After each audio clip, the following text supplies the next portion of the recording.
Hey, everybody. Welcome to the Global Health Impact Network podcast. I'm your host, Martin Eels. Today's a very lucky day as our episode is on a very hot topic, which is burnout. In today's session, we'll be talking all about what is burnout, why you should care, why physicians, what causes it, and how do you prevent it. So, for today's episode, I have an amazing guest who is an expert on burnout. I would like to introduce you all to Dike Drummond, CEO of the Happy MD. Dike, it's a pleasure to have you here with us. Yeah, my pleasure, Martin. Thanks for inviting me. It's thehappymd.com. That's the name of the website. I'm not the Happy MD. This place where you can go to get the resources so you can be a happy MD. And hot topic, burnout. Come on now. You knew you were saying that, right? It's a little bit of a hot topic. Well, and it's interesting. It's actually been a wave. So ever since they started measuring burnout back in the 1970s, physician burnout rates, if you do a survey of a group of physicians, about 30% of them, 1 in 3, classic background rate of burnout in doctors. So on any given day, 1 in 3 doctors are suffering from at least one symptom of burnout. When EMR came into play, so when the electronic medical records made it so we were all also data entry clerks, because very few employers actually upstaff the back office to handle the digital workload of the modern practice of medicine, burnout rates have been hovering 45, 50% now since about 2011. And now we have the first wave of surveys out here is COVID, because right now it's May 18th. Just this last week, as it started to look like we're at the end of the tunnel for COVID, at least here in the United States. Let's not talk about India, but at least here in the United States. And we now are seeing surveys coming out that's saying, just as you would expect, COVID's making burnout worse. There's actually a survey I saw this last week, 1/3 of ICU nurses are saying they want to quit. And I can understand why, right? So hot topic, yes, hot topic. Very hot topic. Man, so before we jump in, let's do a quick introduction. Sure. So my name's Dike Drummond. That's another podcast. My first name, the origin of my first name is another podcast. Dike Drummond, D-I-K-E. I'm a family practice doc, med school at Mayo, residency in the UC Davis program. I was in the Reading family practice residency way up north in the Central Valley of California. Year as an ER doc, 10 years as a full service family practice doc, delivered 500 babies, always admitted my own patients, was a chairperson of the executive committee of our 40 doctor multi-specialty group. And I really love being a doctor. I always felt like it was half detective and half teacher. Detective trying to figure out what's going on, teacher trying to figure out how to explain what's going on to anyone of a number of different personalities and people. And it was always just a fascinating puzzle making exercise for me. At the age of 40 in 1999, my practice came to a screeching halt. My mother and my grandmother had wanted me to be a doctor. They had both passed. I'd been a doctor for 10 years, 35,000 patient visits. And for me, it was very unusual. It was a physical sensation. Over the course of several weeks, it felt like somebody was choking me when I went in the office. In the UFC cage match world, they call this submission move a rear naked choke. That's what I imagined it would have taken to reproduce the feeling. I took a month off, thinking my batteries were run down. Didn't do anything medical, shaved my head, did a bunch of yoga, praying that when I went back that would go away, and it didn't. It recurred the first day I was back seeing patients. So I didn't have a lot of coping skills back then. That was a long time ago. And so what I did was I walked into the CEO's office and signed my resignation and walked away from my medical career, which I don't recommend as a transition strategy. So if anybody's listening to me right now and you're thinking, I ought to chuck it too. No. Don't do what I did. You burned too many bridges. If you're feeling like you need to chuck it, just contact me. Contact information's here on the podcast and let's talk, because ideally, you don't burn all your bridges when you walk away.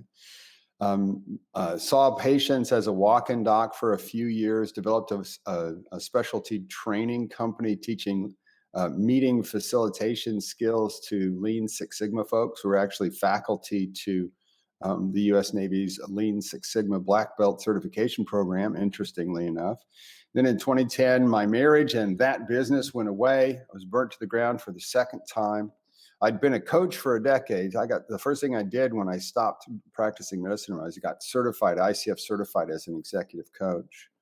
And so I launched the website, thehappymd.com in 2010. And you have to put the on the front, because if you just put in happymd.com, you go to a porn site.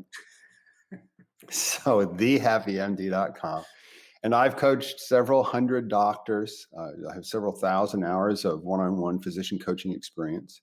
And when I have a habit that when I see a pattern, I write a blog post. So when I see a pattern on what's burning them out, I write a blog post. When I see a pattern on what's helping them get better, I write a blog post.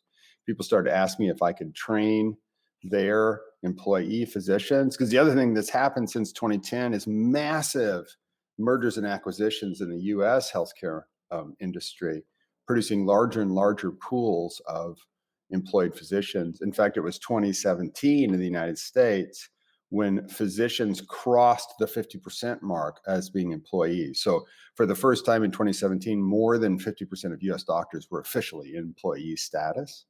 So all these CMOs and CEOs are saying, oh my God, these crazy doctors, how can we take care of them? Sometimes they care enough to do something. So it would bring me in. And at this point, I've actually trained 40,000 doctors for 175 organizations on 4 continents. And what we do is we have a pool of coaches, we do trainings, and then we also design and install corporate burnout prevention strategies. And we also have a retreat where we train physicians to be physician wellness champions in their organizations. And COVID has been a massive whack to the industry in terms of physician well-being. And it's also, everybody's hunkered down. I think, again, it's I'm going to date this, May 18th of 2021. It was just this last week that they said for the first time, you don't have to mask if you're vaccinated. And we're up about 50% vaccinated in the USA. So at this point in time, I'm hoping, here's my prayer and my hope and my intention and the energy I'm putting out. I'm hoping there is a small group, because it's always only a small group of senior physician leaders, CEOs, CMOs in these big organizations, who will be awestruck and inspired by the sacrifice and the effort that was put forward by the physicians and the staff in this COVID just absolute crisis. And in the wake of the crisis, they will be inspired to take better care of their people, and we'll be able to install some more wellness programs and teach some more people, because the tools to recognize and prevent burnout are not rocket science. It's not rocket science. It's just not part of our culture at this point. So we're still on a mission to help as many doctors as possible. Good. So let's jump into it. What is burnout? $1 million question. Well, burnout is a normal reaction to overwhelming stress. And I didn't say work stress because it's not always work. But if you want to know the classic definition that most people use and the gold standard, you would have to look at a thing called the Maslach Burnout Inventory, MASLACH. Christina Maslach, she's an industrial psychologist from the 1970s. She still practices. I've met her. She's a great hugger, by the way. And she still does active research and interviews subjects as best I know. She defined 3 symptoms of burnout. So let's just go through them. 1, physical and emotional exhaustion. I'm talking about not just tired, need a good night's sleep, batteries run down. I'm talking about wiped out. And it doesn't get better when you rest. And the voice in your head might say something like, I'm not sure how much longer I can keep going like this. So exhaustion, that's the most common symptom of burnout. Number 2, she called depersonalization, but what it means is when you get cynical and sarcastic, you have to vent about your patients. The people you're meant to serve you feel like they're torturing you. It's called compassion fatigue. A lot of times people say, yeah, but wait a minute, like venting's healthy. Well, it's like, hang on a second. Venting is, if you have to vent before you can keep seeing patients, hang on a second, that's not normal for a person who's a helper and a healer. That's symptom number 2 of burnout. Yeah, it's okay to have some dark humor on the ward and all that kind of stuff, as long as you don't have to do it in order to tolerate being with the patients again. And so number 3, she called lack of efficacy, but what it is when you doubt you're accomplishing anything. I don't know why I'm doing this. It's not serving a purpose, and I'm not making a difference. And when you have all 3 of those, exhaustion, cynical and sarcastic, what's the use? typically you're way down low in your energy level, and another little voice that might show up in your head when you're really down low is sort of a dark humor. It's more common than you think, though. When you think on the way into work, maybe if I'm lucky, I'll get hit by a car on the way to work and I won't have to see patients today. Now, normally, if I say that in front of a room full of doctors, about half of them will laugh. But I tell you what, it's a huge red flag. I would encourage anybody who's listening, if you are hearing that in your head, please look in the mirror, consider taking a break, ask for some help. If anybody says that to you, grab them, hold them, hug them, get them some support. Because especially now in the wake of COVID, I want to bust a myth. It is not a sign of weakness to ask for help. It is not a sign of weakness to take a day off. It is not a sign of weakness to call the hotline, especially if you are so down in a dark place that you're wondering whether or not you can keep going, especially if you're drugging alcohol more than normal, especially if you're having thoughts about maybe it would be better if I wasn't here at all, or you have a suicide plan. Okay, so if those things are what's going on, you need support. It's not a sign of weakness to ask for support. So grab a friend, grab a colleague, call the hotline at your organization, ask for help. Because the last thing we ever want to do is to see somebody commit suicide without somebody showing them some support. And even though we can't prevent all suicides, what we can do is reach out to everybody we can see is in distress and get them the help that we need, especially here in the wake of the COVID pandemic. Absolutely. So let's talk a little bit more about what are the symptoms. I know you touched on it a little bit, but what are some of the other symptoms? Those are the main ones: exhaustion, cynical, sarcastic. What's the use? Everything else, like being frustrated because you're doing the inbox and all those other minor emotions, what they do is they drain your energy level. So what ends up happening is that the doctor or anybody who works in healthcare, your energy level goes into a negative balance. So this is one of the myths that we bust all the time in our training. And I'll do it right now. Burnout has nothing to do with your batteries being run down. That's just a terrible metaphor. And the reason is, and I'll just ask you, Martin, and I bet you can come up with the answer right away. When the Energizer Bunny, you know who he is, right? When the Energizer Bunny's batteries run out, when the Energizer Bunny's batteries run out, what does he do? It starts with an S, by the way. He stops. So when did you ever stop? All you doctors listening right now, when did you ever stop in your training? When do you ever stop when you have patient responsibilities? You don't stop. We're not an Energizer Bunny.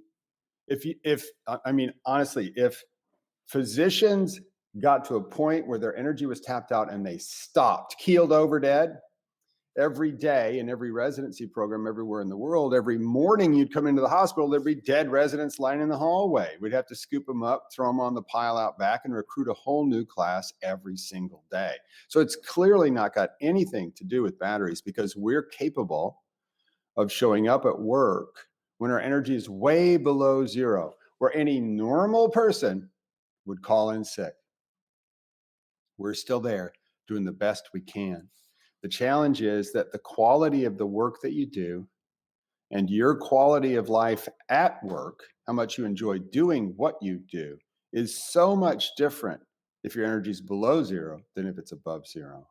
So one of the keys about energy management in a physician is maintain a positive balance in your energy account. And I don't have a drawing here, but it's a real simple drawing. Nobody's shown it to you, because the one key principle of burnout is you can't give. When it comes to energy, you can't give what you ain't got.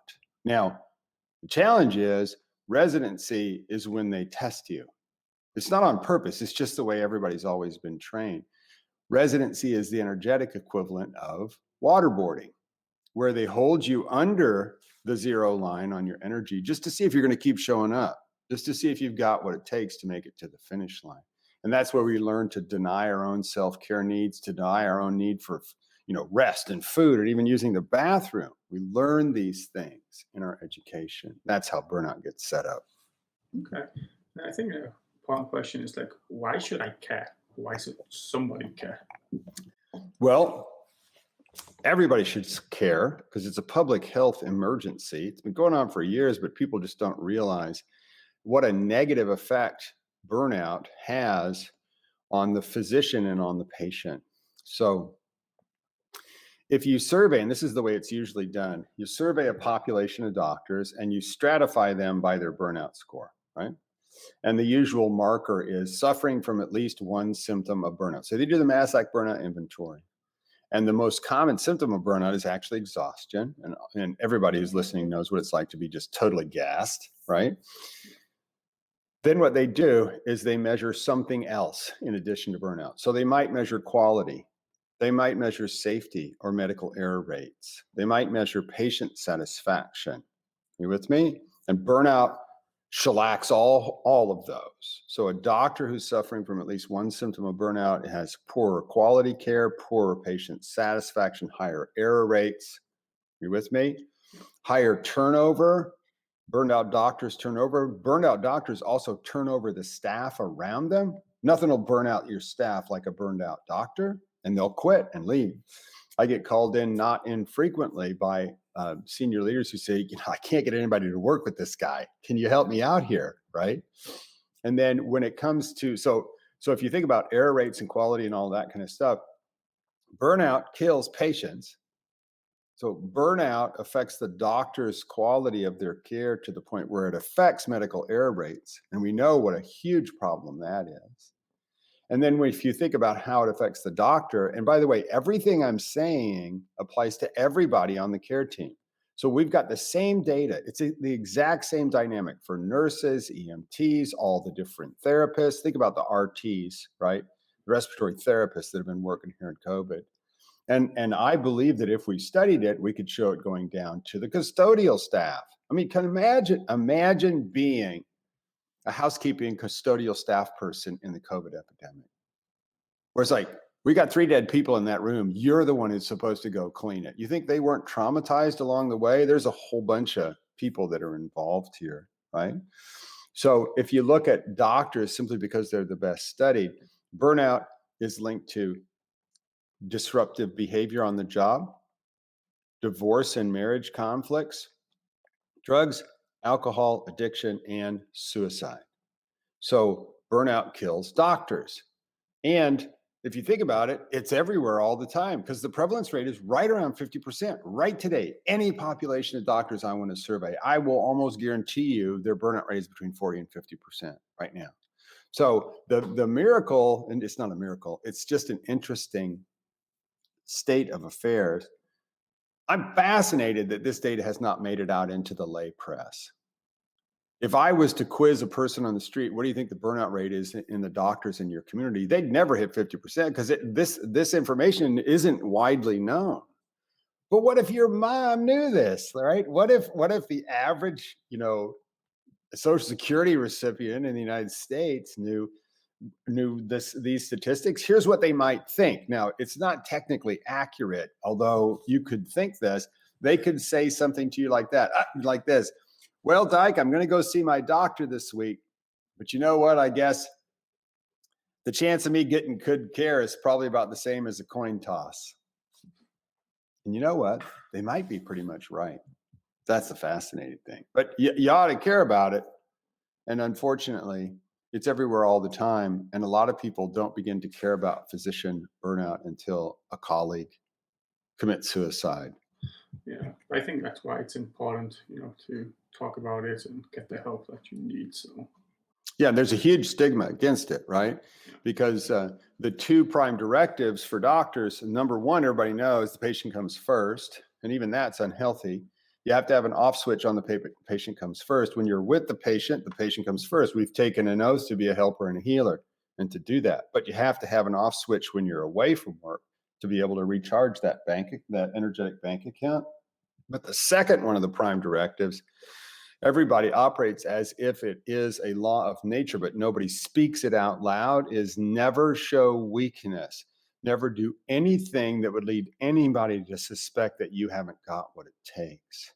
And certainly admitting that you're struggling, especially especially if you happen to be one of the folks that are really put through the ringer in training, like a surgeon, right? Um, it is there's such a stigma against it. That's why I keep saying, if you're in trouble, ask for help. It is not a sign of weakness. It's the healthiest thing to do. Like they say, when the masks come down out of the ceiling of the airplane, whose mask do you put on first? Yours, right? It really is. Okay, so why physicians? Well, if you look, there is a spectrum of burnout prevalence, right? So here's some background information. Whenever they survey a wide array of careers, just general employees in the American population, and there was a physician survey that was comparing physician burnout to the general population done in 2011, 2014, 2017 by Mayo. They found that the background rate of burnout for non-physician employees, just general folks at work, is 28%. It was solid all three of those measurement intervals. So about 1 in 4 people hate their job. Or let me state it differently. 1 in 4 people are exhausted by their job enough that they're disconnected from it, right? So physicians, it's 40 or 50%, right? And so what we're trying to do is understand why. Well, here's why. I just gave it to you in the first of the prime directives. Patient comes first. And I'm going to take it back. So anybody who's listening to me, who's a physician, nurse, nurse practitioner, PA, anybody who sees patients for a living, there was a point in time when you stood at a fork in the road, a vocational fork in the road, where you had a decision to make, typically a decision about your education, where the choice was you could go into healthcare or you could do anything else. In my case, be a doctor or do anything else. And all your stoner friends said, "You're crazy, man, going to medical school, I'm out of here." But I said, no, hang on a second. And think about it. Go back, if you're listening to me, think about your fork in the road. I call it the light worker's fork in the road. You chose to be a light worker. You chose to work with people who are sick, hurting, scared, and dying. Those are the forces of darkness. You chose to be a light worker, to help comfort when comfort's all that's possible, to help heal when you can heal somebody. You chose to ally your professional career with the forces of light in the universe. It's a very special choice, and it has consequences.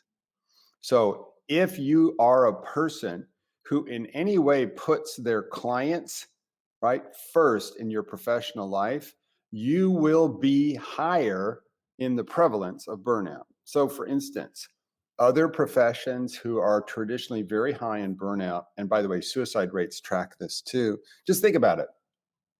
Teachers, therapists, nurses, right? Ethical financial planners who care about their people. Now, there aren't a lot of these folks, right? But the folks who care about their clients rather than the money, right? How about this? Doctors. I'm going up a scale here. Each of these is going higher. And then there's two main, EMTs, right? And then there's two main groups that put their so-called patient first that have much higher burnout rates than doctors. And as soon as I say it, you're going to say, oh yeah, okay. One, law enforcement, to protect and to serve, right? And way beyond anybody else is active duty military. Because law enforcement and active duty military are supposed to go as far as laying down their life on behalf of their clients. Does that make sense? I mean, the burnout and suicide and folks that are back from tours of duty overseas in the military is staggering.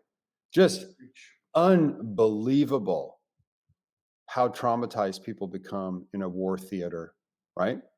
Yeah. So doctors are not the most burned out, but that's the spectrum. And it all depends on whether you are in a professional situation to put the patient first, put your client first.